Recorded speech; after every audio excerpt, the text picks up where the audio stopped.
তুই উপবৃত্তি টাকাটা নিয়েছিস, এটা কোনো কাম করছো? দেখ টাকা দে। সাইড আমার টাকা লাগবে, আমি মানা করি নাই। তুই আমার এটা কোস ভাবি আর আমার জামাইরে এটা কোস ভাই, ওরা কি হয়? তোর বাস্তি হয়, বাস্তির লাগে মানুষ এই ডিস পিটিস করে। তোরা কইছিস আমি তোকে চাচা লাগি, কি বলেছে ওরা? তোর বড় সমস্যা নেই, আর কি করা হবে? তুমি কি নিজের মায়ের সামনে অগরে আমি পরে বুঝামু, পরে বুঝাই। আমি সামনে এই যে এমনি কেন আরে দিবা না তুই? কলিতাটা বইরে গেল, জ্ঞান পাইতেছ? ঘ্রাণ আসে তো তোর খিচুড়ি নি হাসতো চল না যায় কই যামু?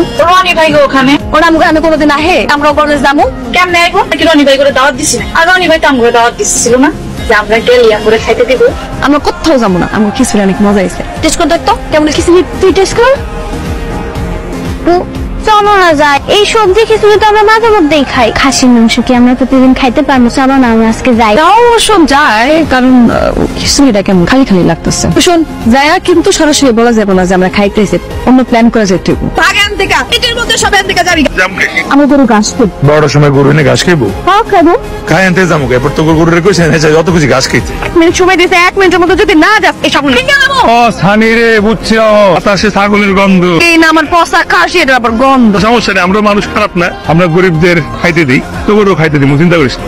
ঠিক আছে, এই যে থালা বাসন হাঁড়ি পাতিল যা স্টিভ অল্পারে গিয়া করে ঘষা হয়ে যাবে। আমগো দেখলে কি রাস্তা ভিখারি মনে হয় যে তো কইরা দিয়া আমি আগো খাইতে সবজি খিচুড়ি আমি দিয়ে দেবো।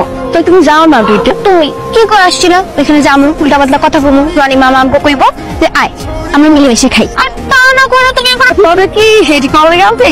এইগুলো কিছু না, এগুলো কিচ্ছু কই না। শোন, এক পাতিল খিচুড়ি রান্না হয়েছে, খিচুড়ি কোনো কমতে হইব না। এই তখন শুরু করবো, এত বইরা খাবো খিচুড়ি। খাস থাকে নেন টাকা রেসুস ক্যাসেরার দিকে খা। খাস থাকে গরম গরম খিচুড়ি, মোলার খিচুড়ি, মোলার ফ্লেভার কি পাবি যদি এটা ঠান্ডা হয়ে যায়? এই গরম গরম মূলার যে ফ্লেভারটা পাইতেছি, দৃঢ় বিশ্বাস মজা নামছে না। দোস্ত আমার গলা দিয়ে খিচুড়ি নামবো না। আমি আর তোমার দলে থাকবো, তাই এখন থেকে আমি রানী মামাকে দলে চলে যাবো।